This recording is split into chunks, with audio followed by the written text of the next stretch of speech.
For more on the war, we are joined now by John Kirby. He is the coordinator for strategic communications at the National Security Council at the White House, also a retired admiral in the U.S. Navy. Admiral Kirby, good morning. Thank you for being here. We've seen strikes on civilians, strikes on women and children, and now we are confronting the possibility of a deep humanitarian crisis, people freezing to death, going without water.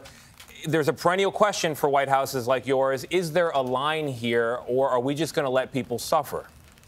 Well, we're going to continue to make sure we're supporting Ukraine as best we can. The United States is the largest contributor of financial and economic assistance for humanitarian purposes like this to Ukraine. We're also the largest contributor of security assistance, now $17 billion worth of weapons and capabilities to allow them to continue to defend their territory and to take some of those towns and villages back. And they're very much in the fight right now, both in the east and the south, and we're going to do everything we can to make sure that they can stay in that fight. We are the largest contributor, and I want to get to the money question in a moment, but is there a line or a zone, a way of thinking where the U.S. intervenes in a deeper way than it is currently? Not just money, not just arms.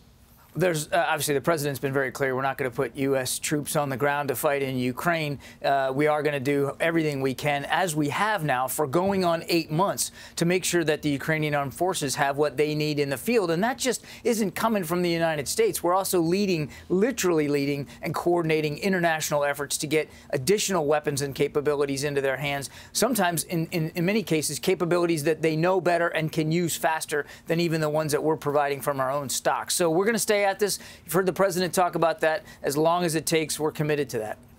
As long as it takes. So let's talk about the money component on the subject of as long as it takes. By our count, it's nearly $100 billion in aid to Ukraine. I know we're not the only country kicking in, but at a time when there are a lot of taxpayer needs here, is there a line for the White House where you're not going to spend taxpayer money there?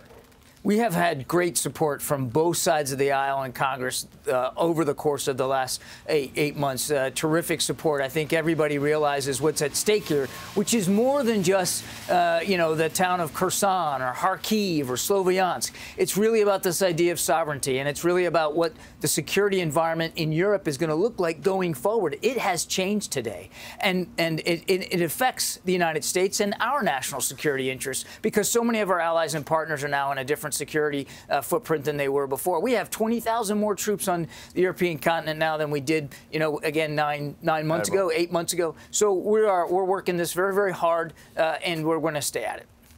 Admiral, House GOP leader Kevin McCarthy, on the subject of support from Congress, he said if the Republicans take control, they're not going to write a blank check for Ukraine in the new year. Is he going to get a phone call from you today?